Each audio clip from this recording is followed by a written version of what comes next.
최근 이경 대한체육회장과 정몽규 구협회장과 맞서고 있는 유인촌 장관의 직진이 갈수록 거세지고 있습니다. 오늘은 홍명보의 이름을 직접 거명하면서 다시 정당한 절차를 밟아라고 권유했습니다. 정몽규와 이기은을 향해서는 절대 연임이 되도록 하겠다. 지금 명예롭게 물러나라라고 직격했습니다. 절대 안 물러난다면 근 30억 원 연봉의 감독을 물고 늘어지고 있다는 것입니다. 여기에 축구협회는 최근 국제축구연맹을 언급하면서 월드컵 탈락을 계속 언급하고 있습니다. 체육계 대통령 이기은도 더 막 나갈 것으로 충분히 예상됩니다. 여기에 김태규 배드민턴 협회장도 문체부를 고소한다고 하니 갈수록 태산입니다. 최근 문체부가 축구협회에 대한 조사를 발표했을 때 축구협회에서 그럼 대한민국이 월드컵에 못 나갈 수 있다라고 협박한 적이 있습니다. 문체부 조사를 수용하겠다고 발표하면서 축구협회 고위 관계자가 언론 인터뷰에서 정부 개입이 지나치면 월드컵에 못 나갈 수 있다고 언급한 것입니다. 정치가 간섭을 하고 압박을 하면 국제축구연맹이 아주 강하게 나오는 전례가 너무 많다라고, 진짜 이러다가 월드컵에 못 나갈 수 있다라고 우려한 것입니다. 이런 월드컵 탈락은 국제축구연맹뿐 아니라 중국 등 아시아 국가들도 적극적으로 나서게 되면서 월드컵 본선 진출 좌절이 현실화된다고 주장한 것입니다. 이런 축협의 협박에 대해 축구 팬들은 월드컵을 핑계로 사실상 협박을 하는 행태라고, 진짜 축협의 문제가 얼마나 심각한지를 보여주는 태도라고 맹비난을 쏟아냈습니다. 당시 축구 팬들이 박주호 의원에 대한 법적 조치 운운에 대해 분노하고 있는 상황에 월드컵 협박 사태가 발생했습니다. 여론이 최악으로 치달으면서 결국 축구협회는 문체부 조사에 성실히 임하겠다와 박주호에 대한 법적 조치는 고려하지 않고 있다는 성명을 발표했습니다. 하지만 실제 문체부가 정몽규의 연임을 강력하게 거부하고 축구협회에 대한 종합감사와 고발 조치까지 이어지면 사태가 걷잡을 수가 없게 될 것으로 보입니다.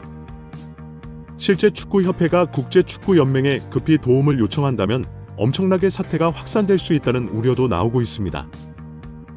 아시아에 배부된 8장 월드컵 본선 티켓에서 탈락한 9번째 국가가 강력하게 이의를 제기할 것이라는 소문도 확산되고 있습니다.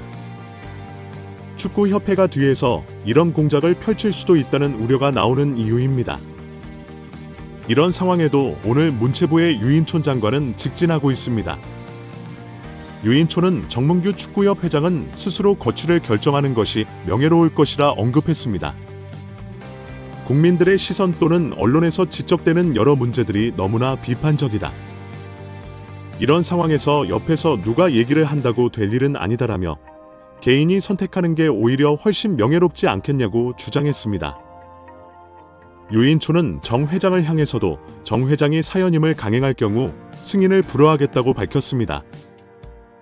정 회장이 끝까지 사퇴를 거부하고 사연임에 나설 경우에 대해 원칙적으로는 2번 이상 못하게 돼 있다.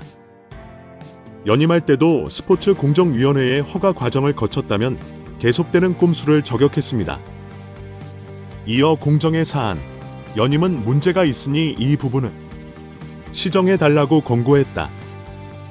그 권고를 안 받아들이면 다시 한번 시정 명령을 하고, 그래도 안 되면 선거 끝난 뒤 승인 불허 절차를 밟겠다고 강조했습니다.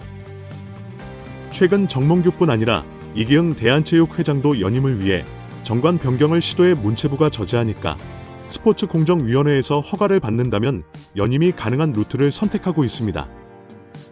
스포츠공정위원회 위원장에는 이미 이기흥의 특보 출신이 자리를 차지하고 있습니다. 이기흥은 청문회에서 그렇게 친하지 않다라고 주장했습니다. 이런 꼼수에 대해 유인촌은 정 회장, 그렇고 대한체육회장도 마찬가지다. 지금 2번 이상 하고 물러나는 게 원칙인데 본인들이 다 뒤집고 계속 문제를 만들었다고 지적했습니다. 현재 국회에서 여야가 질타를 하고 정부에서 문제를 지적하고 국민이나 팬들이 언론에서 그렇게 비판을 해도 눈 하나 깜짝 안 하고 있는 체육회, 아마 특권층 조직이 아닌가라는 생각은 아마 국민들이 다 할 것이라고 목소리를 높였습니다. 정몽규 축구협회는 그동안 문체부의 감사를 조직적으로 방해한 것으로 잘 알려져 있습니다. 문체부는 축구협회가 요청 자료를 제출하지 않고 있다, 감사 일정에 큰 차질을 빚고 있다고 밝혔습니다. 당연히 내놓아야 하는 자료를 변호사를 앞세워 끝까지 회방하고 있다는 것입니다. 특히 축구협회는 홍명보와 계약서에 비밀 유지 조항이 있다는 이유로 자료 제출을 거부해서 확인하지 못했다고 공개했습니다. 하지만 다른 자료로 전체 상황을 파악하려고 하는데 관련 자료도 영업비밀이다 식으로 각종 이유를 들면서 다른 자료도 보지 못하게 한다고 합니다. 문체부는 밖으로는 적극적 협조한다는 발표까지 한 축협이 이렇게까지 나올 줄 몰랐다고 지적했습니다. 축구협회의 방해에도 불구하고 감사 일정을 연기해라 조사하겠다는 입장을 밝혔습니다. 문체부는 언론에 9월까지 감사를 하겠다. 국민들이 납득할 수 있는 결과를 내놓겠다는 의지를 다졌습니다. 축구협회의 정몽규, 대한체육회의 이기영 못지않게 조직을 사유화하고 결과적으로 한국 축구를 망쳐버렸다는 비판을 받고 있습니다. 축구협회에 지원하는 정부 보조금과 복권 수익은 매년 300억 원이었고 2022년부터는 500억 원으로 급증했습니다. 지난 11년간 축구협회에 들어간 정부 재원은 정부 보조금 1,099억 원, 복권 수익 258억 원으로 총 3,867억 원으로 확인되었습니다. 지난 18일 언론의 보도에 따르면 축구협회는 11년째 300억 원 안팎의 적자를 계속해왔다고 알려졌습니다. 국회 청문회 이후 여러 불법이 드러나면서 홍명보의 감독직 사퇴가 반드시 이루어져야 한다는 여론이 높아지고 있습니다. 연봉 20억 원을 받으면서 한국 축구를 위해 마지막 봉사를 하기 위해서 십자가를 졌다는 발언을 한 것도 욕을 바가지로 먹고 있는 홍명보입니다. 정부도 오는 10월 2일 협회 조사 발표 후 축구협회가 홍명보 감독에 대한 재선임 절차를 밟아야 한다라는 입장을 바꾸었습니다. 청문회에서 홍명보가 객관적인 평가나 면접 절차가 없었다는 것이 적나라하게 밝혀졌기 때문입니다. 오늘 유인촌 장관은 명확한 채점표 없이 사령탑에 오른 홍명보에 대해 선임 과정을 다시 밟을 것을 권했습니다. 유인촌은 홍명보 감독이 만약 불공정한 방법으로 임명됐다면 공정한 절차를 다시 거쳐야 한다며 그래야 팬들도 납득할 수 있고 홍명보 감독도 떳떳할 것이라고 말했습니다. 실제 청문회에서 공개된 평가표는 엉망진창이었습니다.